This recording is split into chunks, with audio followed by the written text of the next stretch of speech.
স্থায়ীভাবে বাত ব্যথা সেরে যাওয়ার প্রবণতা আছে এবং শরীরের অতিরিক্ত টক্সিনকে বের করে দিবে।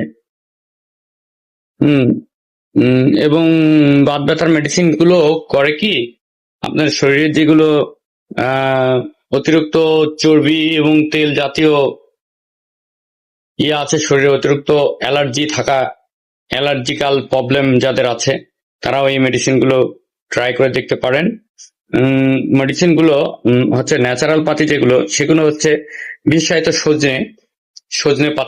সজনে পাতার ভর্তা আমরা দেখি প্রায় লোকজনের খেয়ে থাকি।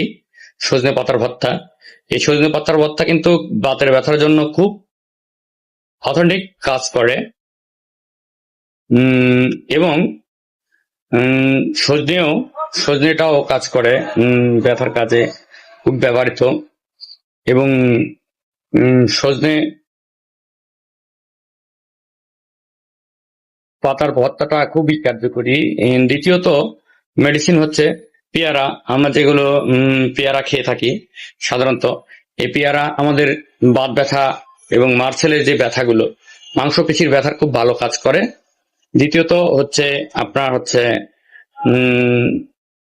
দ্বিতীয় নাম্বার হচ্ছে টমেটো। আমরা টমেটো খেয়ে থাকি, টমেটোর ছালাদ খেয়ে থাকি। টমেটোর ছালাদটি কিন্তু আমাদের শরীরে বাত ব্যথা রোগ কমানোর খুব ভালো কাজ করে। আর দ্বিতীয়ত হচ্ছে আয়ুর্বেদিক যে কি কি মেডিসিন রয়েছে সেগুলোর নাম আমি বলবো। এক নাম্বার হচ্ছে আয়ুর্বেদিক মেডিসিন রয়েছে বাতারি সিরাপ, বাতরাজ সিরাপ, বলারিষ্ট, প্রসারণী সন্ধান, বৃহৎ বাতরাজ তেল, সূর্য প্রসারণী তেল, বাত রাক্ষসী তেল এবং শুক্র সঞ্জীবনী হালুয়া, আপনার অশ্বগন্ধারিষ্ট, বৃহৎ ছাগলাত্র ঘিত, বৃহৎ বাত চিন্তামণি, বাত গজাঙ্কুশ, বাত গজেন্দ্র সিংহ।